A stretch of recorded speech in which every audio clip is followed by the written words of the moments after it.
የነበሩት? ሪቪል አምላክ ሲያናገራቸው የነበረው በምን ቋንቋ ነበር? በተለያየ ቋንቋ። በምን ቋንቋ ነው? ብሉይ ኪዳን ላይ እኮ በተለያየ አንዱን ጥቀሽ። በየራሳቸው ቋንቋ እኮ ምን ቋንቋ? ለምሳሌ ኤግዛምፕል። ዕብራይስጥ። ኦኬ ዕብራይስጥ። ምን አይነት ዕብራይስጥ ነበር ሲጠቀሙ የነበሩት? እኔም እናውቃለሁ ብቻ ግን እኮ እሱን ነው ስለ ቋንቋ ፓሊዮ ዕብራይስጥ ይባላል። በፓሊዮ ዕብራይስጥ ኤሎሃ የሚለውን ስም ሲጠቀሙ የነበሩት በዕብራይስጥ አላህ ብለው ነው የሚጠቀሙበት። ለምሳሌ ማለት ነው። ምክንያቱም በፓሊዮ ዕብራይስጥ 3 አናባቢ ነው ያለው። አኩዜቲቭ፣ ኖሚኔቲቭ እና ዳቲቭ የሚባሉ ናቸው። ማነው አኩዜቲቭ፣ ኖሚኔቲቭ እና ጄኔቲቭ ናቸው ያሉት። ስለዚህ ኤሎሃ የሚለው በማሴሬት ላይ የተቀየረ እንጂ ከማሴሬቱ በፊት አላህ እያሉ ነበር የሚጠቀምበት የነበረው። አንደኛ ነገር እሱ ነው። በአረማይስጥ ኢየሱስ በሚጠቀምበት ቋንቋና ጥቂት ነቢያቶችም ሲጠቀሙበት የነበረው አረማይስጥ ቋንቋ አምላክ ብለው የሚጠቀሙ ነቢያቶቹ ነቢያቶች እንዳለ አጠቃላይ ነቢያቶቹ በዕብራይስጥ የሚጠቀሙበት የነበረው እነ ኢሳያስ እነ ሙሴ እነ ምናምን የምታያቸው የብሉይ ኪዳን ላይ የነበሩ ነቢያቶች በአጠቃላይ የሚጠቀሙበት። እነሱ እኮ የመጽሐፍ ቅዱስ እንጂ የእስልምና አይደሉም። ታየው ችግር የለውም። እንዳንቺ ግን ምንድነው የሚጠቀሙበት ቋንቋ? ችግር የለውም እንጂ እንዴት ነው የመጽሐፍ ቅዱስ ነቢያቶች የእናንተ ሊሆኑ ጥሩ ነው። በእውቀት ላይ ብናወራ ጥሩ ነው። ነቢያቶቹ ሲጠቀምበት የነበረው ፓሊዮ በሚባል ዕብራይስጥ ከነበረ ኤሎሃ የሚለውን ምን ብለው ይጠቀሙ ነበር የሚል ጥያቄ ጠይቀሽ ነው። አንድ ሁለተኛ በኢየሱስ እና ሐዋርያቶች ሲጠቀሙበት የነበረው ቋንቋ የነብያችሁ የመሐመድ አላህ ይመለክ ነበር ወይ? ነብይ ሳይሆን በፊት ችግር የለውም። እሱንም እሰጥሻለሁ። አሁን ስሙ ላይ ነው መጀመሪያ የመጣ ነው። ስሙ ላይ ከተማመንን አይደንቲቲው ላይ ደግሞ እንሄዳለን። ችግር የለውም። እሺ ቀላል ነው። አሁን ስሙ ላይ ወደ ስሙ እንሂድና ኢየሱስና ሐዋርያቶቹ ሲጠቀሙበት የነበረ ቋንቋ ምን ቋንቋ ነበረ? ቋንቋቶ አንተ እኔ የምጠይቀህ አላህ ይመለክ አረማይስጥ ነበር የሚጠቀሙበት ነበረ። አላህ እያሉ ነበር ሲያመልኩት የነበረ። አላህ የሚለውን ይጠቀሙ ነበረ። ለምሳሌ ዮሐንስ ወንጌል የመሐመድ አላህ አይደለም የሚጠቀሙ የነበረ፣ ግን አላህ የሚለውን ይጠቀሙ ነበረ። አዎ በቃ እሺ፣ እሱን ከተስማማሽልኝ ቀላል ነው። ወደ ኢንቲቲ አላህ የመሐመድ አይደለማ ግን እሺ በቃ አሁን እሱን ከተስማማሽልኝ ወደዛኛው መሄድ እችላለሁ። ወደ አይደንቲቲ መሄድ እችላለሁ።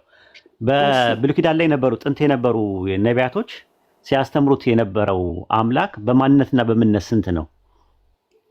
አንድ አምላክ ነው እኮ። በማንነትና በምንነት ስንት ነው ነው የጠየኩሽ? አንድ አምላክ። በማንነትና በምንነት ያ አንድ አምላክ ስንት ነው የጠየኩሽ? ምን ማለት ነው በማንነትና በማንነትና በምንነት? አሁን ለምሳሌ ስላሴ በምንነት አንድ በማንነት 3 ናቸው አይደል? በአካል በማንነት ማለት አካል፣ ምንነት ማለት ደግሞ ባህሪ ብለሽ ያዥ። ኦኬ በማንነት ማለት አካል ማለት ነው። ማንነት ማለት ያው አካል ብለው የሚሉትን ያው ፐርሰን የሚለውን ነው የሚሉት። ኦኬ አሁን ወደዛ ወደ መጽሐፍ አሁን መጽሐፍ ቅዱስ ነው መልስ ማለት ነው። እዛ ላይ አላ የነቢያት አምላክን ነው እኛ የምናመልከው። ቁርአን የሚነግረን ኢንዲኬት የሚያደርገው አይደንቲቲው ስማ፣ የነቢያት አምላክ እኮ የክርስቲያኖች የአረቦቹ ክርስቲያኖች አላህ እንጂ የመሐመድ አላህ አይደለም። አይ የክርስቲያኖችማ አይደለም።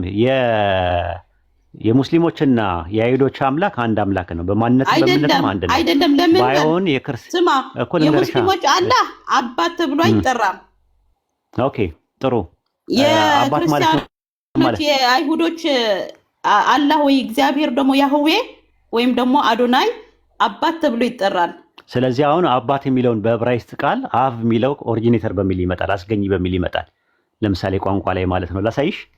አብ የሚለው የዕብራይስጥ ቃል አስገኝ በሚል ይመጣል። እነሱ አስገኝ በሚለው ነው የሚረዱት።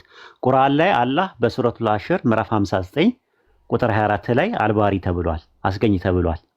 አስገኝ በሚል ከሆነ ማለት ነው። አባት የሚለውን ግን እናንተ የወሰዳችሁበት ኦንቶሎጂካሊ አብ ወላዲ ወልድ ተወላዲ ዓለም ሳይፈጠር ዘመን ሳይቆጠር አብን አሃሉ አብን መስሎ አካል ዘማ አካል ባህሪ ዘማሪ ተገኘ በሚለው ኦንቶሎጂካሊ ስለወሰዳችሁ እሱን አይቀበልም። አይሁዶች ግን እንደናንተ አይደለም የሚያምኑት። አብ የሚለው የዕብራይስጥ ቃል ኦሪጂኔተር በሚል ነው የመጣው እነሱ ጋር።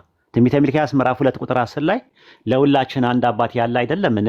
አንድ አምላክስ የፈጠረን አይደለምን? ሲል አባት ለሚለው ቃል እናንተ በአማርኛ ላይ ያስቀመጣችሁት የዕብራይስጡ አብ የሚለው ቃል ኦሪጂኔተር በሚል ዲክሽነሪ ላይ ተቀምጧል ራሱ ማለት ነው። ግሪክ እንግሊሽ ማን ነው የሄብሪው እንግሊሽ ሌክሲከል ላይ ማለት ነው። ስለዚህ እነሱ የሚያመልኩት አምላክ ኦሪጂኔተር ነው ብለው ያምናሉ፣ አስገኝ ነው ብለው ያምናሉ። እኛም አስገኝ ነው ብለን እናምናለን። እነሱ አብ ብለው በዕብራይስጥ ይጠቀማሉ፣ እኛ በአረብኛ አልባሪ ብለን ለአላህ እንጠቀማለን። ለምሳሌ ባይብል ላይ ስትመለከቺ ፈጣሪን ገበሬ ይለዋል። ዮሐንስ ወንጌል ምዕራፍ 15 ቁጥር 1 ላይ ገበሬ ማለት ገበሬ የተባለው ማንነት እኛ ገበሬ ብለን አንጠቀምም። ገበሬ ማለት ትርጉሙ ተንከባካቢ ከሆነ አላህ ተንከባካቢ ነው። እሳትም ተብሏል እኮ ዮሐንስ ወንጌል ማነው ዕብራውያን ምዕራፍ 12 ነው። ታምናላችሁ እንዴ በመጽሐፍ ቅዱስ? እየጠቀስኩልሽ እያስረዳሁሽ ነው ያለው። ብሉይ ኪዳን ላይ ያለው አምላክ መልስ እኮ ከመጽሐፍ ቅዱስ እየሰጠኝ ነው። ብሉይ ኪዳን ላይ የነበረው አምላክ አንድ አምላክ አለ የተባለው እና ብሉይ ኪዳን የነበረ አምላክ የመሐመድ አምላክ አይደለም። ሞተ ፐርሰንት እኔ ደግሞ ነው የክርስቲያኖች አምላክ አይደለም ነው እየሞገትኩኝ ያለው። ክርስቲያኖች አንድም ሶስትም ብላችሁ አይደል የምታምኑት ወገናችሁ? ብሉይ ኪዳን ያለ አምላክ የሙስሊሞች አምላክ አይደለም። አምጣልኝ አንተ። ያ ብሉይ ኪዳን ላይ የነበረው አምላክ የአብርሃም የይስሐቅ የያዕቆብ አምላክ የኢየሱስ ክርስቶስም አምላክ የሐዋርያትም አምላክ ነው። ያ አምላክ አንድ አምላክ ጥንትም ኢሳይያስ ከኔ በቀር ሌላ አምላክ የለም ብሎ ሲመለክ የነበረ አንድ አምላክ ነው። ኢሳይያስ ለምንድን ነው ትንቢት የነገረለት ለኢየሱስ? ምን ችግር አለው? እኛም እኮ ኢየሱስ መሲህ መሆኑን እንቀበላለን ወገናችን። ትንቢት ተነግሯል። ትንቢትም ተነግሮለታል። ኢየሱስ መሲህ ነው ብለን እኮ ካመንን በቃ አለቀ። ኢየሱስ ትንቢት ኢሳይያስ አለ ቁርአን ላይ ምኑ ላይ ነው ኢየሱስ መሲህ እንደሆነ ቁርአን ይነግረናል። አይደለም ፕሮፌት ኢሳይያስ አለ እናንተ ጋር? ኢሳይያስ የሚል ቃል በቃል አይኖርም። የለም ኢሳይያስ የሚባል ነብይ የለም። ግን የእስራኤል ነቢያቶች ይላሉ ቁርአን ላይ። ስማ ዋሂድ አዳምጪ፣ ስማ በፍጹም አዳምጪ። አሁን የተለያየ ነገር ነው እንትምትዩ። የጠየቅሽን ጥያቄ ምንድነው? ብሉይ ኪዳን ላይ ያለው አምላክ አይሁዶች ቢጠየቁ ከሙስሊሞች አምላክ ጋር የተለየ ነው ብለው አያምኑ። አይሁዶች አሁን ያሉ አይሁዶች ብትጠይቂያቸው ሙስሊሞች እያመለኩ ያሉ አምላክ ከእናንተ ውጪ ነው ወይስ ጥንት የነበረውን የአብርሃምን የኢብራሂምን አምላክ ነው ወይ የሚያመልኩት ብጠይቂያቸው አይ አንድ አምላክ ነው እኛ የምናመልከው። ክርስቲያኖች ግን የሚያመልኩት አንድም ሶስት ነው ብለው እናንተ የምታመልኩት ሶስት አካላትን ነው እንጂ አንድ አምላክ ነው የምታመልኩት። አንድ አምላክ ነው። አንድም ሶስትም የሆነ ነው የምታመልኩት እናንተ። አንድ አምላክ ነው የምናመልከው። ሶስት አምላክ ብሎ ያለ ሰው የለም። ስሉስ እግዚአብሔር ትሉ የለ እንዴ? ምን ማለት ነው ስሉስ እግዚአብሔር ማለት? በአካል ነው። እሺ ሶስት እግዚአብሔር ነው በአካል አይደለም። ስሉስ እግዚአብሔር ማለት ምን ማለት ነው? ስማ አንድ እግዚአብሔር ነው። ማን ስሉስ እግዚአብሔር ማለት ምን ማለት ነው? አባ ጊዮርጊስ ዘጋስጫ ሲያስተምር ስሉስ እግዚአብሔር ጸባዖት ይላል። ምን ማለት ነው? ቆይ አሁን ክርስቲያኖች ሶስት አምላክ ነው የሚያመልኩ ብለህ ነው የምታምነው? ሶስት እግዚአብሔር ይላል፣ ስሉስ እግዚአብሔር ይላል። በአካል ሶስት እስከሆነ ድረስ ሶስት ነው የሚሆነው። አንቺና ባቢሎን ኢየሱስ ክርስቶስ ሂዱና ለአሕዛብ በአብ ወልድ መንፈስ ቅዱስ ያጠመቃችሁ ሶስት አምላክ ማለት ነው። እኔ አንቺና ባቢሎን በአካል ስንት ነን? ኧረ በስመ አብ ተው ግን እናንተ በአካል ስንት ነን? አይ ተረጋግተሽ እንትን በአካል ስንት ነን? እኔ አንቺ ባቢሎን መልስ አምጣልኝ ስለ ወደ መጽሐፍ ቅዱስ ትሮጣለህ። ብሉይ ኪዳን እኮ የኛ መጽሐፍ ነው። ከቁርአን ልስጥሽ ጥንት የነበር እሺ፣ ከጥንት የነበረውን አምላክ እንደምናመልክ ከቁርአን ማስረጃ ልስጥሽ ወይስ ከባይብል ልስጥሽ? እኔ ደግሞ ልንገርህ፣ እኔ የገባሁት መሐመድ ሐሰተኛ ነብይ እንደሆነ ነው ልነግርህ የገባሁት። ችግር የለውም እሱን ትነግሪናለሽ። አሁን የጠየቅሽውን ጥያቄ መጀመሪያ ይመለስ። ማቴዎስ ወንጌል 24 አለ። ቆይ ተረጋጊ አንዴ፣ ስሜት አትሁኝ። ችግር የለም እንደተከለኝ እኮ አይደለም። የመጀመሪያ የጠየቅሽው ጥያቄ የመሐመድ አምላክ የጥንት የነበረው የአብርሃም የይስሐቅ የያዕቆብ አምላክ ነው ወይስ አይደለም የሚለውን እንጨርስና ከፈለሽ በሌላ ተርም ደግሞ የአብርሃም የይስሐቅ የያዕቆብ አምላክ አይደለም የመሐመድ አላህ። ኦኬ እዛ ጋር አሁን እየተነጋገርን ነበረ። ክርስቲያኖች የሚያመልኩት አምላክ አንድም ሶስትም ብለው ነው። አይሁዶች አንድም ሶስትም ብለው ያመልካሉ። ኢየሱስ አልመሲህ ረበና ይላሉ ክርስቲያኖች። አረቦቹ ኖ አይጠየቁት ጥያቄ ኢየሱስ አልመሲህ ረበና ትናላችሁ። እንትን በላት አውራት በቃ ችግሩ እኔ ሰላም እንዴት ናችሁ? አንዴ ታወሪያለሽ እህቴ። ይቅርታ አንዴ ከክርስትና ጋር አንደኛ ነገር በቋንቋም ሊግባቡ አልቻሉም። ሲቀጥልም ኡስታዝ እያወራ ያለው ላላቋረጥ ብዬ ነው እንጂ በፍጹም እየገባት አይደለም። እና እህቴ አይምሮሽን ትንሽ ተጠቀሚበትና ብታዳምጪ። ተጠቀምኩበት። እኔ ልንገርህ ባቢ፣ እኔ ያልኩት አላህ የእናንተ አላህና የብሉይ ኪዳን አላህ አንድ አይደሉም። እያወራሁ አይደለም። እኔ እድል ነው እየሰጠው ያሉት እንጂ እኔ አላወራም። ገብቶሻል? የእውቀት ባለቤት ኡስታዝ ወሂድ ነው። እኔ እውቀት የለኝም። እሱ ጋር ነው ማውራት የምትችይው። አንቺ ደግሞ እንደ ሴት ትንሽ ድምፅሽን ቀነስ አድርገሽ ካወራሽ ምናልባት ሊገባሽ ይችላልና አዲሱ ያገባች እህታችን ተቀጥል። እንደዛ ይሁን። ቀጥይ ሐዋርት ሰላም ሰላም ብያለሁ ኡስታዝ ወሂድ። ሰላም ብያለሁ። እንግዲህ እሷ ባወራችሁ ላይ ነው ትቀጥያለሽ ወይስ እንትን ያ አይ እዛ ላይ ማወቅ የምፈልገው ከታች እየሰማሁ ነበርና ብሉይ ኪዳን ላይ ያለው አምላክና የኛ አላህ ነብዩ መሐመድ ያመጡት አላህ አንድ ነው ስትል እንደዛ ነው አይደል ያልከው? አዎ እንደዛ ነው ያለው። ቆይ አንቺ ዝም በይ፣ ክርስትና እንደ ዝም በይና ልጅቷ ታውራ። ያመጡት ብለሽ ቃላትሽን አስተካክይ እሺ። ለረሱል ሰለላሁ ዐለይሂ ወሰለም ሪቪል ያደረገው ቁርአን ሪቪል ያደረገው አምላክ ጥንት የነበረው የአብርሃም የይስሐቅ ያዕቆብ አምላክ ነው። ጥንት የነበረው አምላክ ነው። አደምና ሐዋን ሲያናገረን የነበረ አምላክ ነው። ቁርአን እንደዛ ነው የሚነገረን። እሺ ግን አሁን ለምሳሌ አንተ ኢየሱስ ፈጣሪ ነው ብለህ እንደማታምነው ሁሉ እኔ ደግሞ ማላምነውን ነገር በግድ ይሁን ልትለኝ አይገባም። አሁን ጥያቄ ልጠይቅህ እዛ ላይ ማለት ነው። ለምሳሌ በግዱኑ ማን አለ እንደዛ? ምሳሌ አንተ ኦኬ እንደዛ ትበይ ስላልከኝ ነው። ምሳሌ አንተ ምን እያልክ ነው? እኔ አሁን ማናምንበትን ነገርና ማንለውን ነገር አትበይ ነው ያልኩት እንጂ እያስገደድኩሽ አይደለም። ኦኬ እኔ ደግሞ ማምነው የምረዳው እንደዛ ስለሆነ ነው። እሺ አይ ችግር የለውም። አንቺ ክርስቲያን ነሽ? አዎ እኔ ክርስቲያን ነኝ። ልጠይቅህ አሁን ኦርቶዶክስ፣ ካቶሊክ፣ ፕሮቴስታንት ነሽ? የትኛው ነሽ? እኔ ኦርቶዶክስ ነኝ። ኦርቶዶክስ ነሽ? ትክክል። እሺ ኦርቶዶክስ ስንት አምላክ ነው የሚያመልከው? ኦርቶዶክስ የሚያመልከው አንድ አምላክ ነው። ግን እስካሁን ያነሳችሁን ላይ ብጠይቅህ ማወቅ ስለምፈልግ ነው። አባ ጊዮርጊስ ዘጋስጫ ስሉስ እግዚአብሔር ጸባኦት ሲል ምን ማለቱ ነው?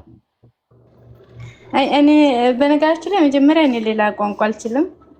ሁለተኛ ደግሞ እኛ ኦርቶዶክሶች አንድ አምላክ እንዳለ እናምናለን። የአንድ አምላክ ደግሞ ራሱን በሶስት አካል እግዚአብሔር ጸባኦት ሲል ምን ማለት ነው? የአባ ጊዮርጊስ ዘጋስጫ ተርጉምልኝ እስኪ ተርጉምልኝ። ስሉስ ማለት ሶስት ማለት ነው። እግዚአብሔር ማለት እግዚአብሔር ነው። ሶስት እግዚአብሔር ጸባኦት ይላል።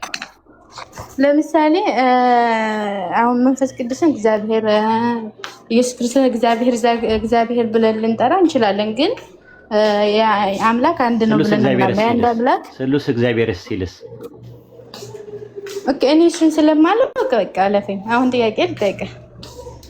ኦኬ እሺ ጠይቅሽ። አሁን ብሉይ ኪዳን ላይ አምላክ ያለው አምላክና አላህ አንድ ናቸው ስላልከኝ፣ ለምሳሌ ብሉይ ኪዳን ላይ ያለው አምላክ ለአብርሃም በሶስት አካል እንደተገለጠለት ይናገራል። ኦሪት ዘፍጥረት 18 ላይ አላህ ለአብርሃም ተገልጦለታል። በሶስት ሰዎች ተገልጧል ይላል። እነማን ናቸው እነዛ ሰዎች? አዎ እዛው ላይ አውዶን እግዚአብሔር እንደተገለጠልን ነው የሚናገረው። ከቻል እነዛ ሶስት ሰዎች እነማን ናቸው? እግዚአብሔር በሶስት ሰዎች አምሳል በሶስት ሰዎች አምሳል አይደለም የሚለው። እግዚአብሔር ተገለጠለት ለአብርሃም ይላል። ቀና ብሎ ሲያይ ሶስት ሰዎችን አየ። እነዛ ሶስት ሰዎች እነማን ናቸው? እነዛ ሶስት ሰዎች አብ፣ ወልድ፣ መንፈስ ቅዱስ ናቸው። እስቲ ማስረጃ ይኖር ይሆን? ራሳቸውን በዛ አይ እንትን በይ ተረጋግተሽ አውሪኝ እስቲ። ቆይ እኔ ተረጋግቼ ነው የማወራው። ቻርጀርም ስለሌለኝ ዘፍጥረት 18 ላይ እነዛ ሶስት ሰዎች አብ፣ ወልድ፣ መንፈስ ቅዱስ ናቸው የሚል ማስረጃ ይኖር ይሆን? ጥቅሱ ላይ ልክ እዛ ላይ ቀጥታ አብ፣ ወልድ፣ መንፈስ ቅዱስ ተብሎ ባይገለጽም ግን አንድምታ ትርጓሜያችንም አንድምታው ላይ ትርጓሜው ላይ መላእክት ናቸው ነው የሚለው። ለምሳሌ ዕብራውያን 13 ላይ 13:2 ላይ ዮሐንስ አፈወርቅ ሲተረጉሙ ምንድነው መላእክትን በእንግድነት መቀበል አትርሱ፣ አንዳንዶች ሳያውቁ መላእክትን በእንግድነት ተቀብሏል ይልና አብርሃም እንግዶችን ተቀብሏል ብሎ መላእክት እንደሆኑ ይናገራል አንድምታው ላይ። ኦኬ እንደዛ ካለ ታሳየኛለህ። ግን መጀመሪያ እስኪ አዳምጠኝ። አንድነታቸው ኦኬ አይ ዛሬ ያለችን እስኪ አንዴን ደግሞ ተረዳኝ። ኧረ በስመ አብ። እሺ አይ ጥቅሱ ላይ አትውጪ ለማለት ፈልጌ ነው። ይቅርታ። እሺ ምሳሌ እዛ ላይ እግዚአብሔር እንደተገለጠለት ከፈለክ ደግሞ ከፍተህ ማንበብ ትችላለህ። እንደተገለጠለት ይናገራልና ብዙ ነገሮች አሉ። ቆይ አንዴ እኔ ጥያቄ አልመለሽውም። እነዛ ሶስት ሰዎች መላእክት ናቸው አይደል? ኡስታዝ ይሄዳለ አንዴ እኔን ስማኝ። ብዙ ነገሮች አሉ። ማንሳ ከፍል እናነሳለን። ግን አላህ ለአብርሃም ተገለጠለት። ቆይ እንጨርስ። ራሱ ተገለጠ ሲባል ምን ማለት ነው? ለምሳሌ ሶምሶም ለሌላ የልቧን ገለጠላት ሲል ምን ማለት ነው? ትርጉሙ መገለጥ ማለት መታወቅ ማለት ነው አይደለ?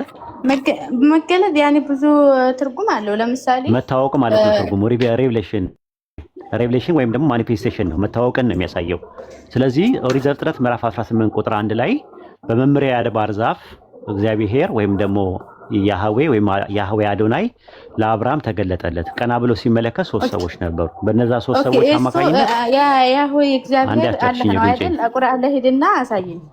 አላህ ለእንትና እንደ ብዙ ነገሮች አሉ። ባጭሩ ለማሳጠር ነው። እሺ አላህ ነው ስላል ለኢብራሂም ኢብራሂምን ያናገረው ሳራ እንደምትጸንስ ያናገረው መላእክቶችን ልኮ እንደሆነ ቁርአን ላይ ይናገራል። መላእክቶች እንደሆነ ይናገራል። ስለዚህ መጽሐፍ ቅዱስ ላይ ያለው እግዚአብሔርና ቁርአኑ ላይ ያለው አላህ አንድ አይደሉም ማለት ነው። በምን ነው እንደማያው ነው? ለምሳሌ ያው ማለት እነዛ ሶስት ሰዎች መላእክት ናቸው አልኩሽ። አንቺ አሁን በስኩስ ናቸው አልሽኝ። አንደኛ ደግሞ ምንድነው? ለምሳሌ መጽሐፍ ቅዱስን ስታነብ በመጀመሪያ ምዕራፉ እግዚአብሔር ሰማይና ምድርን ፈጠረ ያለ አንድ ይጨርስ አያባሮሽ ላይማ አይሆንማ። ትከሻ መለካካት አይደለም አሁን የያዝነው። ኦሪት ዘፍጥረት 18 ላይ እነዛ ሶስት ሰዎች መላእክት ናቸው አልኩሽ። ቁርአንም መላእክቶች እንደሆኑ ይመሰክራል። መላእክት አውዱ ላይ መላእክቶች ናቸው ይላል። ወደ ሎጥ ቤት ሄዱ ይላል። ከፍተህ ማንበብ ትችላለህ። በነገራችን ላይ መላእክት ይኸው ልክፈትልሽና ቆይ መላእክት ተገለጠለት ነው የሚለው ወይስ እግዚአብሔር ተገለጠለት? መላእክት ናቸው። ቆይ እሺ ክፈት 18 አንድ ላይ ጀምረህ አንብብ። ይኸውልሽ እንደዚህ ይላል። በቀትርም ጊዜ እርሱ በድንኳኑ ደጃፍ ተቀምጦ ሳለ ያህዌ በመምሪያ አድባር ዛፍ ተገለጠለት። አይኖቹንም አነሳ፣ ሶስት ሰዎችን በፊቱ ቆመው አየዋለ። ስንት ሰዎች?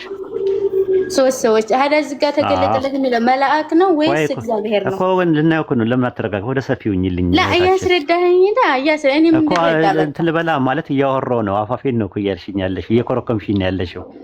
እያወራን ነው። ፍሪውኝ በቃ ማለት ረጋ ብለሽ እንትን አውሪ፣ እንደ ቤተሰብ ነገር አውሪ፣ አትጨናነቂ። እዛው ላይ ምን ይላል? ሰዎቹ ከዚያ እኔ እየተጨናነኩ አይደለም። እኔም አንተም ሁለታችን ማለት እንትን አትበይ፣ ኦቨርላፕ አታደርጋችሁ። አንድ ባንዱን እየተረጎምክልኝ ብከድ እታች ያሉትም እኔም እረዳለሁ። አንድ ባንዱን እኮ ልነግርሽ እኮ ነው እኮ እያወራሁ ነው። የጉንጬን እኮ አልጨረስኩም እኮ። ኦኬ እንደዛ እኮ ነው የጉንጬን እዛው ላይ ዘፍጥረት 18 16 ላይ ሰዎቹም ከዚያ ተነስተው ወደ ሰዶም አቀኑ ይላል። ወዴት ሄዱ ይላል? አንተ ያነበብከው እንደገና 18 ላይ ነኝ ያለው። 18 ላይ ያለው 18 ላይ ነኝ ያለው። ለ18 አንድ ላይ መጀመሪያ እሺ፣ አይ ችግር የለውም ጊዜ ለማላል ሁለትን አንብቤ ያለው 3 ላይ እንዲህ ማለት እኔ 19 ላይ ያለው ታሪክንም አውቀዋለሁ። በነገራችን ላይ አይደለም 18 ላይ ነው ያለው። ኧረ ተረጋጊ። ምን ሆነሽ ነው? እንትን ካራለሽ እኔ አውቀዋለሁ። ወደ ሰዶም አቀኑ ምናምን የሚለውን አውቃለሁ። ግን እኮ ሰዎቹ ይላል እነማን ናቸው? እነማን ነው? ቆይ ሰዎቹም ይላል ሰዎቹ አብርሃም ቤት ገብተው በልተው ጠጥተው ወዴት ሄዱ ይላል መጨረሻ ላይ። ቆይ መጀመሪያ እኮ ይኸውልህ ግልጽ እንዲሆንልን እያነበብክ ብትሄድልን ለሁላችን ገባኝ። እኔ አሁን የፈለኩት እኮ አብርሃም ቤት ሶስት ሰዎች ገብተዋል። አሁን እነዛ የገቡት ሶስት ሰዎች እነማን ናቸው የሚለውን አይደንቲፋይ ልናደርግ ነው የፈለግነው። ሶስት ሰዎች የገቡት ስላሴዎች ናቸው። እንደገና አብርሃም ራሱ እንጎቻው የስላሴ ምሳሌ እንደሆነ አባቶች ችግር የለውም እንደፈለግሽ ፍቺው። ግን አሁን ሶስት ሰዎች ስላሴ ናቸው። እነዛ ሶስት ሰዎች አብ ወልድ መንፈስ ቅዱስ ናቸው የሚለውን አውዱ ላይ ልንፈልግ ነው። ንገሪኝ አንቺ የቱ ጋር እንዳለ አብ ወልድ መንፈስ ቅዱስ ናቸው የሚል ከአንድ እስከ 6 ብታነበው ስለ እግዚአብሔር ይባላል። ችግር የለውም። ግን የዛ ላይ መላእክቶች መሆናቸውን የምናውቀው እኮ ይኸውልሽ ተረጋግተሽ ብታዳምጪ ሰዎቹ ከዚያ ተነስተው ወደ ሰዶም አቀኑ ይላል። አብርሃም ቤት የገቡት የነበሩት ሰዎቹ ከዛ ተነስተው ወደ ሰዶም አቀኑ ይላል። ወደ ማን አቀኑ ይላል? ወደ ሰዶም አቀኑ ይላል። ቁጥር 22 ላይ ሰዎቹም ከዛ ፊታቸውን አቀኑ ወደ ሰዶም ሄዱ ይላል። ከዛ በኋላ በመሸ ጊዜ ሲመሽ የገቡት። ከዛ ምን ይላል? እነዚህ ሁለቱ ሰዎች ይላል አብርሃም ጋር አንድ ቀረ፣ ሁለት ደግሞ ወደ ሎጥ ሄደዋል። መላእክቶች ናቸው። አንቺ ግን እነዚህ ሶስት ሰዎች አብ ወልድ መንፈስ ቅዱስ ናቸው የሚል ማስረጃውን ከየት ነው የምናገኘው? ኦኬ አብ ወልድ መንፈስ ቅዱስ ተብሎ በግልጽ ባይጠቀስም እዛ ላይ እኔ ግን መልአክ እንደሆኑ ተገልጿል። እዚህ ጋር መልአክ እንደሆኑ አሁን አንተ ልታመጣልኝ የፈለግከው ሰዶምን ሊያጠፉ የሄዱት 19 ላይ መልአክ እንደመጡ ሁለት መልአክ እንደመጡ ነው። 18 ላይ ወደ ሰዶም ሄዱ ይላል። ይኸው ይላል ሰዎቹም ተነስተው ከዛ ሄዱ ይላል። ሰዎቹ የሚለው እነማንን ነው? ልክስታት አብርሃም ጋር የተገለጹት ስላሴዎች ናቸው። ለዛ ደግሞ አይደለም የጠየቁት ጥያቄ ሰዎቹ ተነስተው ወደ ሶዶም የሄዱት እነማን ናቸው ነው ጥያቄው። ወደ ሶዶም አንዱ ከአብርሃም ጋር እየተነጋገረ እያለ ሁለቱ ወደ ሶዶም አቀኑ የሚል እንትን እንዳለ እኮ አውቃለሁ። ግን አሁን ለምሳሌ ሶዶምን መልአክ ናቸው መልአክ ናቸው ያጠፉት ስንል እግዚአብሔር አላጠፋም ማለት ነው። ትእዛዙ እኮ አይደለም። ሰዎቹ ሄዱ የተባሉት ሁለቱ ሰዎች ምንድን ናቸው? አይደንቲቲያቸው ከአብርሃም ወደ ሰዶም አቀኑ ይበል እንጂ 19 ላይ ደግሞ የሚቀጥለው ስለ መልአክ ነው እንጂ እዛ ለአብርሃም የተገለጡት አይደሉም። ግን መልአክ ያ ሰዶም ወደ ሰዶም ያቀኑት ሁለቱ ሰዎች እነማን ናቸው ነው? አብርሃም ቤት የነበሩት ናቸው ወይስ አይደሉም? ወደ ሰዶም አቀኑ ይላል። ግን እነማን ናቸው? አብርሃም ቤት የነበሩት ናቸው ወይስ አይደሉም ነው ጥያቄው።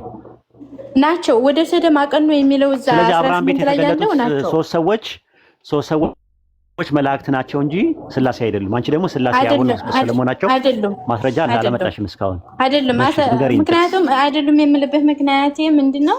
ከ1 እስከ 6 ስታነብ በእግዚአብሔር እንደተገለጠለት አባቶችም ደግሞ በትርጓሜያቸው ምን ይላል? እንጎቻው ራሱ የስላሴ አይኔ ጠይቁት። ስለ አባቶች ሳይሆን መጽሐፉ ላይ ጥቅሱ ላይ ካለ አለ ነው፣ ከሌለ ደግሞ ወደ አባቶች እንሄዳለን። መጀመሪያ ጥቅሱ ላይ ለአብርሃም የተገለጡለት ሶስቱ ሰዎች ውስጥ መካከል አሁን ለምሳሌ ናቸው የሚል አውዱ ላይ አለ ወይ? ምኑ ላይ ስታነበው ግልጽ ነው። እዛው ስታነበው ስለ እግዚአብሔር ዝም ብላ አንብቦ ሳይሆን በስፔሲፊክ አድርገሽ እንትን አትበያ። እዚህ የሚያዳምጥ ብዙ ሰው ስላለ እንዳናዝግ ማህበረሰቡን። ቁጥር ስንት ላይ ላውጣልሽ? እሺ እኔ ሲጀመር እውነት 3 ናት ቻርጀር ያለች ማለት ነው። እዛው ብታነብልኝ አሁን ቻርጀር ሳይዘጋ ብታነበው ቁጥር ስንት ላይ ላንብብልሽ? ምክንያቱም መጽሐፍ ቅዱስ እንደዚህ ዝም ብሎ አይነበብም። ቁጥር ስንት ላይ ስፔሲፊክ ከ1 እስከ 6 አንብበው መልአክ የተገለጠው ወይስ እግዚአብሔር? ቆይ እሺ ላንብብልሽ አንዴ አዳምጪ። ኦኬ ዘፍጥረት ምዕራፍ 18 ከ1 እስከ 6 ላይ በቀትርም ጊዜ እርሱ በድንኳኑ ደጃፍ ተቀምጦ ሳለ እግዚአብሔር በመምሬ የአድባር ዛፍ ተገለጠለት። አይኖቹንም አነሳና 3 ሰዎችን በፊቱ ቆመው አየ። ባያቸውም ጊዜ ሊቀበላቸው እዚህ የተገለጠ መልአክ ነው። አንዴ ጨርሳ አንብባልን እንዴ ተባለ። ለአይ ጠየቁ ብትሄዱን ችግር አለው። እኔ መሀል ያየሁሽ ነው ያለሽው። እስኪ ተረጋጊ። እንዴ አንብበዋል ሻው አይደል እንዴ? አንተ ደግሞ ጭብጣቢ ነህ። ዝም ብለህ አታጭብጭም። ከሱ ጋር እያወራን ነው። እኔ እና እሱ እንነጋገራለን። ስርዓት ይዘሽ ብታወራ አይሻልም?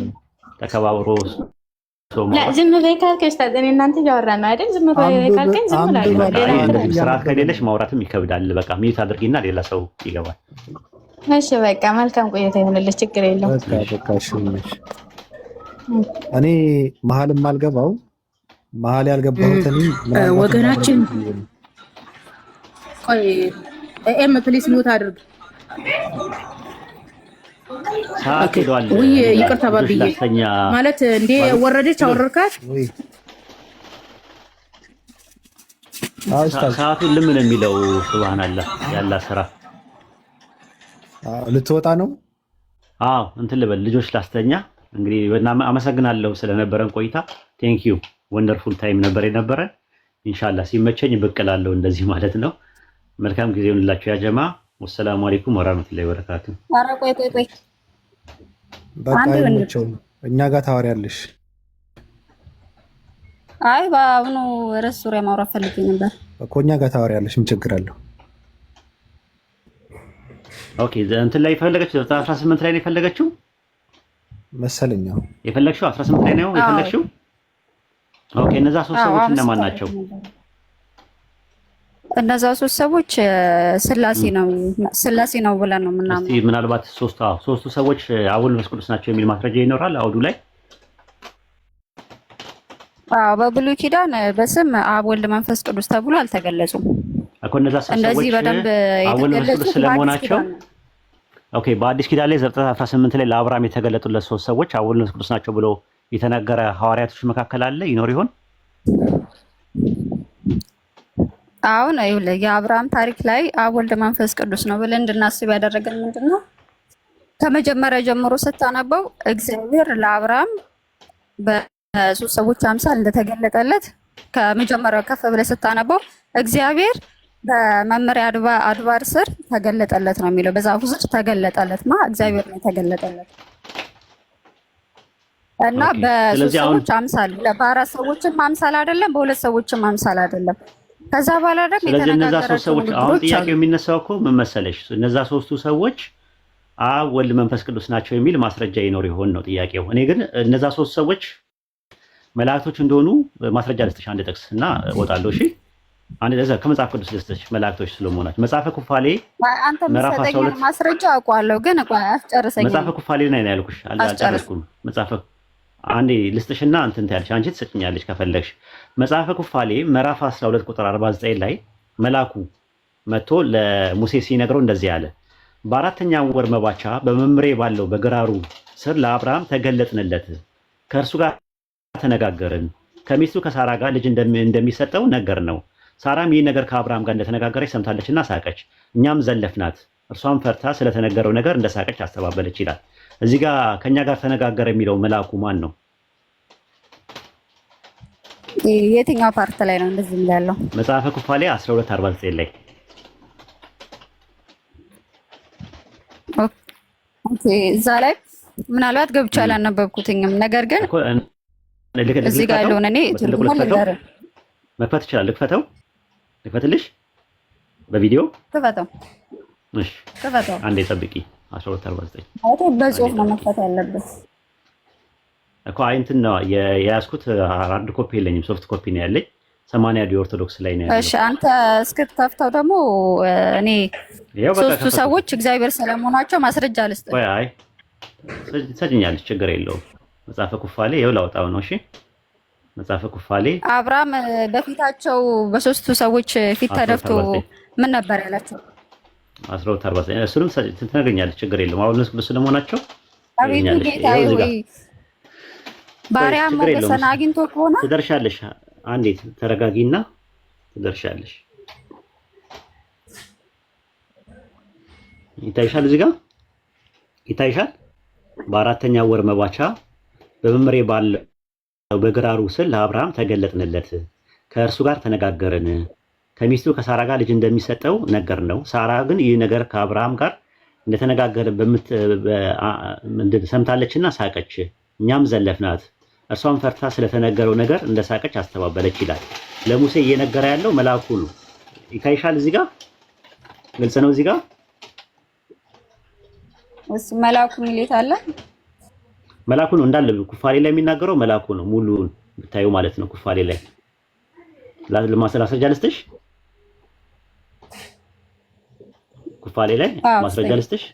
እሺ እዛ ጋር ወይ ሙሉ ማንበብ አለብን እኮ። ሙሉን አውዱ ላይ ብትመጭ እንትን በሁለተኛው ሱባኤ በስድስተኛው ቀናትም እግዚአብሔር ቃል ከአራዊት ሁሉ እንስሳት ሁሉ አዕዋፍትን ሁሉ በምድር የሚንቀሳቀሱ ፍጥረታት ሁሉ በውሃ ውስጥ የሚንቀሳቀሱ ፍጥረት ሁሉ በየወገናቸው በየመልካቸው ወደ አዳም አመጣን ይላል። አመጣን እያለ ይናገራል። መልአኩ ነው የሚናገረው። ይሄን ከፈለሽ ማለት ነው። ቆይ ሁለት ላይ ላውጣልሽ። ይሄንን እንዴት መልአክ ሊናገር ይችላል? እንደዚህ አይነቱን ቃል መልአክ ነው እየተናገረ ያለው። ቆይ እነግርሻለሁ። ይኸው ይታይሻል። ቁጥር 4 ላይ ምዕራፍ 2 ቁጥር 4 ላይ ከዚህ ጀምሮ በእስራኤል ሰራዊት ፊት የሚሄድ መልአከ ገጹ የዘመኖችን አከፋፈል ጻፈበትም ጽላት ያዘ። ይኸውም ለሕግና ለምስክርነት በሱባኤ የሚቆጠረው የዘመን አከፋፈል ከዓለም ፍጥረት ጀምሮ እስከ ፍጥረት ጀምሮ ሰማይና ምድርን ፍጥረታት ሁሉ የሰማይ ፍጥረታት መሆናቸው እስኪታደሱ ድረስ ያለውን የተጻፈበት ነው። የምድር ፍጥረት ሁሉ እንደመሆናቸው የእግዚአብሔርን መቅደስ ከኢየሩሳሌም የነበረው ብርሃናቸው ሁሉ ለእስራኤል ለተመረጡ ሰዎች ሁሉ ለደህንነት፣ ለሰላም፣ ለበረከት ሊሆኑ እስከታደሱ ድረስ ከዚህ ቀን ጀምሮ ምድር ሁሉ እንዲሁ ይሆን ዘንድ የሚደረገው ሁሉ የተጻፈበት ነው። መልአከ ገጹም በእግዚአብሔር ቃል ሙሴን እንዲህ አለው፣ እግዚአብሔር አምላክ በ6 ቀን የፍጥረትን ፍጥረት ፈጥረጸ፣ የፍጥረት ነገር ሁሉ ጻፍ፣ በሰባተኛው ቀን እንዳረፈ እያለ ይነግረዋል። መልአኩ ነው እየተናገረ ያለው። ከዛ እዚህ ጋር ስትመለከቱ እዛው ላይ 4 ላይ ማለት ነው 4 ላይ ይኸው እዚህ ጋር መልአኩ መሆኑን ቁጥር ላይ እግዚአብሔር አምላክ ለኛ እንዲህ አለን አለ። ለኛ እንዲህ አለን፣ አዳም ብቻውን ይሆን ዘንድ መልካም አይደለም፣ የሚመች ረዳት እንፍጠርለት። አምላካችን እግዚአብሔር በእርሱ ላይ እንቅልፍ አመጣበት፣ ይኸው እዚህ ጋር እኔ አይደለም የተበላለኩት አምላካችን እግዚአብሔር እያለ ይናገራል። ማነው አምላካችን የሚለው? አሁን እኛ ወንድም ማውራት ያለብን ቆይ አምላካችን የሚለው ማን ነው? እዚህ ጋር ቆይ አንዴ በዛፉ ስር እንደተገለጠለት እግዚአብሔር እንደተገለጠለት ከተናገረው ጀምሮ ነው ማውራት ያለብን እኮ። ሙሉን የሚያወራው እሱ ነው፣ መልአኩ ነው። ሙሉ መናገር ይፈልጋል። ሙሉን የሚናገረው መልአኩ ነው። ሰዓት ሊያወራ ይችላል አይደለም? ሙሉን የሚናገረው አይደለም። ለምሳሌ እዚህ ጋር ይኸው እግዚአብሔር አምላክ ለኛ እንዲህ ያለን አለ። ማን ነው እንዲህ ያለን የሚለው? ለኛ እንዲህ ያለን አለ፣ አዳም ብቻውን ይሆን ዘንድ መልካም አይደለም፣ ነገር ግን እንደርሱ ያለ ረዳት እንፍጠርለት። አምላካችን እግዚአብሔር በእርሱ ላይ እንቅልፍ አመጣበት፣ እርሱም ተኛ ይላል። የሚናገረው መጽሐፈ ኩፋሌ ላይ ብትመለከቱ ብዙውን ጊዜ የሚናገረው ይሄ መልአክ ነው። ምዕራፍ 10 ቁጥር 13 ላይ እዚህ ጋር ይኸው አምላካችን እግዚአብሔር ለኛ እንዲህ ያለን። አዳምጪ፣ እዚህ ጋር ይኸው 11 ላይ ይኸው አምላካችን እግዚአብሔር ለኛ እንዲህ ያለን፣ እነሆ አንድ ቋንቋ ሕዝብ ይሰራ ዘንድ ጀመረ፣ ከነርሱ ፈጽሞ እናጠፋ ዘንድ ኑ እንውረድ አለን አለ። አምላካችን እግዚአብሔር ለኛ እንዲህ ያለን አለ። ማን ነው አምላካችን እግዚአብሔር ለኛ እንዲህ ያለን የሚለው? አምላካችን እግዚአብሔር ለኛ እንዲህ ያለን የሚለው ማን ነው? መላኩ ነው። ስለዚህ ለእኛ እንዲህ ያለን እያለ የሚያወራው ሙሉን የመጽሐፈ ኩፋሌ ከዛ በኋላ 12 ላይ ቅድም ያነበብሽው ላይ 12 ላይ እያወራ ያለው ማን ነው? መላኩ ነው።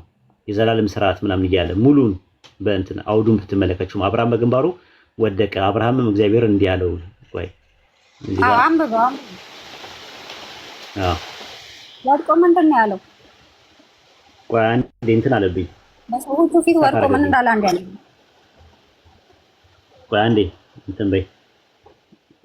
እሺ ይታያል። አሁን ኮንፈርም አድርገኝ። ይታይሻል? አይታይም ግን ቆይ ቪዲዮ የሚከፍት ሰው ላስገባ። ቆይ አሁን አይታይም? አሁን ይታያል። እስታክ አድርጎብኝ ነበረ። ይታያል? እሺ 40 እንትን ላይ አሁን መላኩም ስለመሆኑ በአራተኛ ወር መባቻ በመምህር ባለው በግራ ለአብርሃም ተገለጥንለት፣ ከእርሱ ጋር ተነጋገርን፣ የልጁን ስም ይስሐቅ ተብሎ በሰማይ ጽላት እንደተጻፈ ነገርናት። ያን ጊዜ ወደ እርሷ በተመሰገነ ጊዜ እርሷም ወንድ ልጅ ወለደች። በዚያን ወር እግዚአብሔር በገሞራና በሰዶም በሶቢም በዮድስም ፍርዱን አደረገ እያለ የሚያወራው ማን ነው? መላኩ ነው እያወራ ያለው። ይህንን ከፈለሽ ረጋ ብለሽ ጊዜ ሲኖርሽ እዩ። መላኩ ነው እየተናገረ ያለው። አይታይም? ፖዝ ሆናለች። ይታያል፣ ያንተ ይታያል፣ እሷ ግን ያን ፖይንት ላንብብልኝ ደግሞ ነው። አይ ሄደሽ አንብቢው። ምናልባት አሁን እንትን ስላለ ጊዜ ሰተሽ ኦሪዘ ማን ነው መጽሐፈ ኩፋሌ 1249 ላይ እየተናገረ ያለው አውዱ ላይ መልአኩ ነው። እኔ አሁን ታዩ አንቺ ደግሞ አምጪ። እኔ አሁን ጀምሮ አንብብልኝ። አንብበው። ምን አልሽኝ?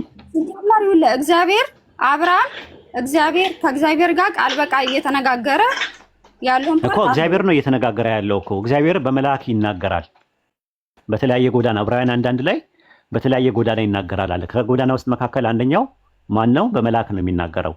የአንድምታው ላይ የእናንተ መጽሐፍ ላይ ራሱ ዕብራውያን 13:2 ላይ እንግዶችን መቀበል አትርሱ።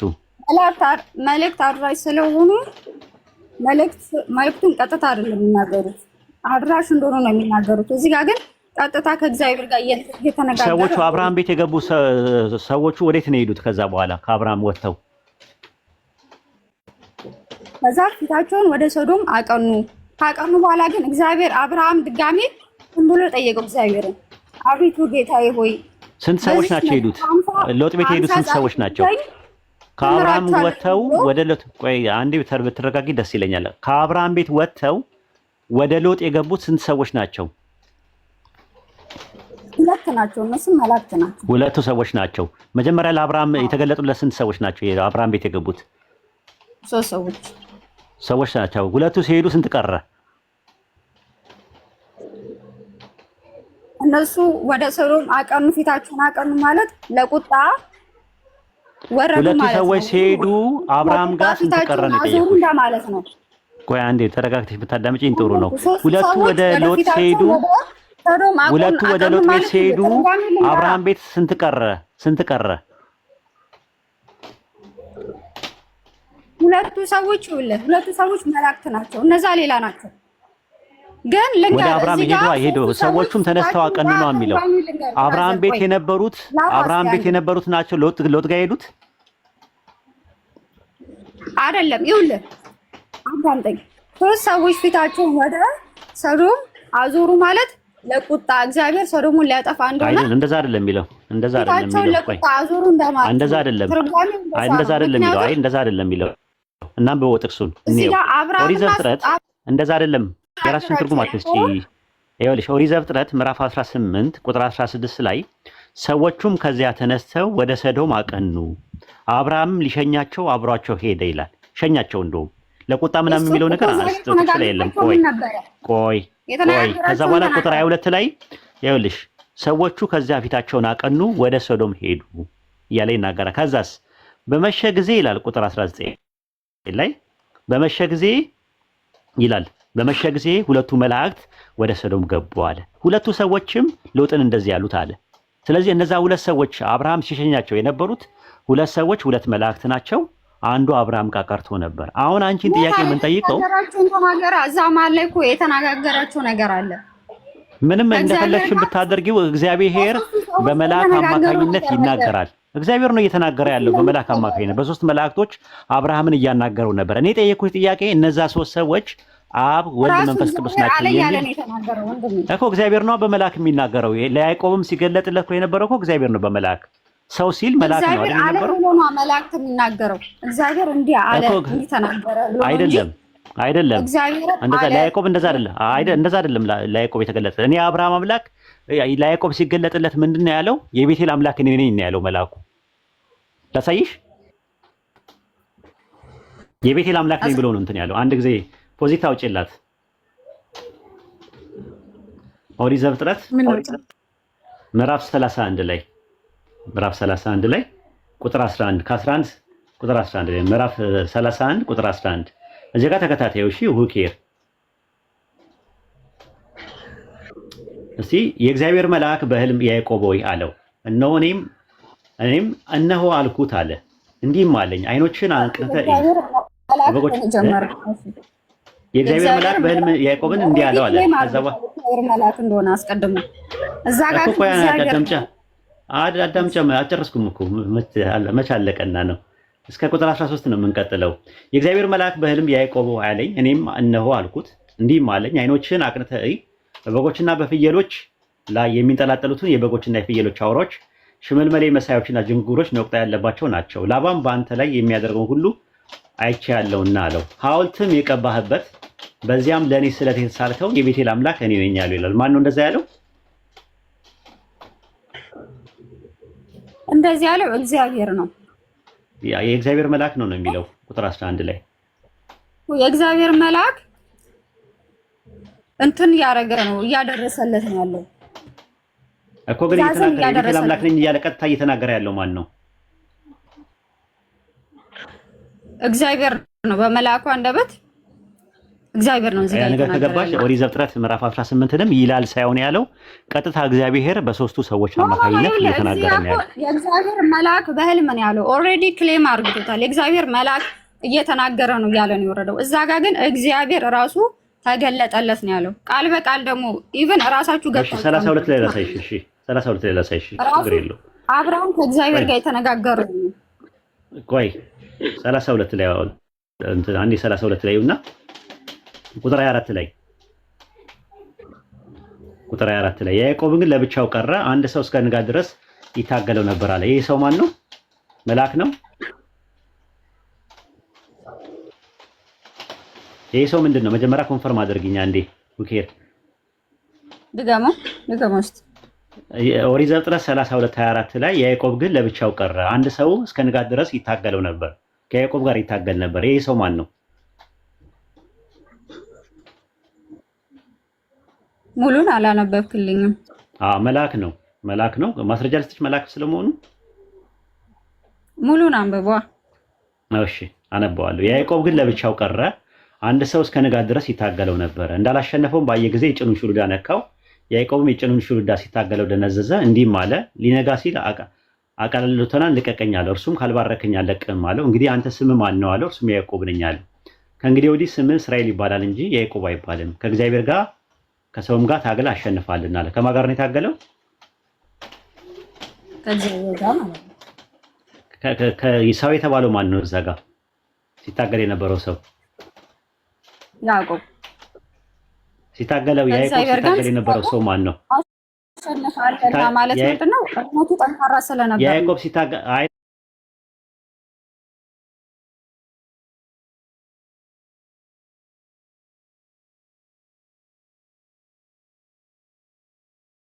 ያሳየን ያለው በምን ያህል ዲፊካልት አንድ ሰው ጋር ሲታገል ነበረ።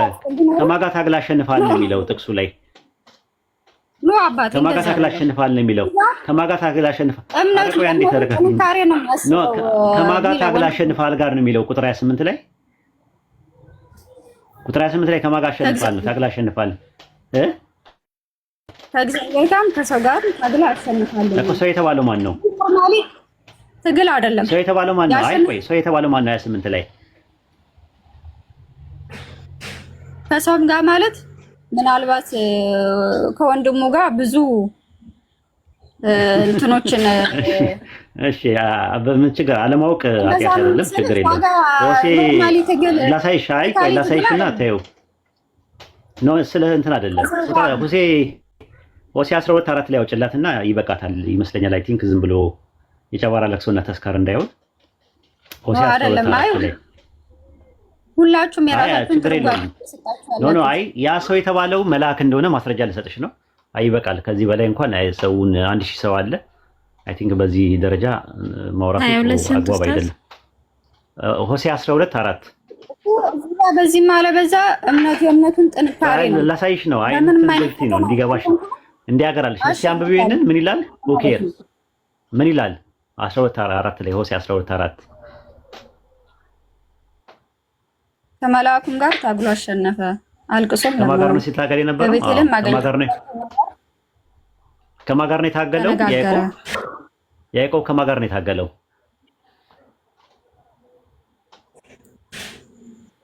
ከመልአኩ ጋር ታግሎ። ስለዚህ ሰው የተባለው እዛ ጋር ማን ነው? ኦኬ ከመልአኩ ጋር ፊዚካሊ ታግሎ አሸነፈ እያልከኝ ነው? ኖ ፊዚካሊ ነው፣ ሜንታሊ ነው፣ ስፒሪቹዋሊ ነው። እሱ የራስሽ እንደፈለግሽ መፍታት ትችላለሽ። እኔ ግን ዋናው ነገር ዘፍጥረት 32 ላይ ያለው ሰው የተባለው መልአክ ነው። ስለዚህ እግዚአብሔር በሰው አማካኝነት ይናገራል። ኦሪት ዘፍጥረት 18 ላይም ያየናቸው 3 ሰዎች 3 መላእክት ናቸው። አንዱ አብርሃም ጋር ሲቀር 2ቱ ወደ ሎጥ ሄደዋል። እነዛ 3 ሰዎች ግን አብ፣ ወልድ፣ መንፈስ ቅዱስ ምን አልሽ? በሰው አንደበት ይናገራል። እግዚአብሔር በምን ይናገራል? ነጥቡ እሱ አይደለም። ነጥቤ እኮ እግዚአብሔር በሰው ይናገራል፣ በመልአክ ይናገራል፣ በአህያ ይናገራል። እሱ አይደለም ነጥቡ። ነጥቡ ምንድነው? ምን ሆነሽ ነው ማለት? የተለያየ ነገር እኮ ነው የምታወሪው። አንድ ጭብጥ ላይ አውሪ እንጂ። ኦሪት ዘፍጥረት ምዕራፍ 18 ላይ እነዛ 3 ሰዎች እግዚአብሔር በ3 ሰዎች አማካኝነት ተገልጦ አብርሃምን አናግሮታል። እነዛ 3 ሰዎች ግን መላእክት ናቸው ነው እያልኩት ያሉት። አንቺ ደግሞ እነዛ 3 ሰዎች ሥላሴ ናቸው፣ አብ፣ ወልድ፣ መንፈስ ቅዱስ ናቸው ካልሽ ማስረጃ አውዱ ላይ መገኘት አለበት። አንድ ሁለተኛ ነገር ደግሞ አዲስ ኪዳን ላይ ያሉ ሐዋርያቶች ኦሪት ዘፍጥረት 18 ላይ ያሉት እነዛ 3 ሰዎች አብ፣ ወልድ፣ መንፈስ ቅዱስ ናቸው ብለው ያስተማሩበት። ሙሉን ብታነበው ራሱ ከእግዚአብሔር ጋር እንደተነጋገረ ይገባ ነበር። ብታነበውማ ዝም ብሎ ማዛግ ነው የሚሆነው። አይጨርሻለሁ፣ ችግር የለውም። ጦስሽና ጥንቡሳሽን ካልገባሽ ችግር የለውም። እስካሁን ድረስ እንትን ብዬ አብሽሪ። እሺ ቴንክ ዩ። እኔ በደንብ ገብቶኛል። አንተን እንጂ መላእክት ናቸው ብለህ ገብቶኛል። በቃ ለታዳሚው እንተው፣ በቃ ችግር የለውም። ለታዳሚው እንተው እና ታዳሚው ይፍረድ፣ ችግር የለውም። መልካም ጊዜ ባቢሎን። እሺ ኡስታዝ። እሺ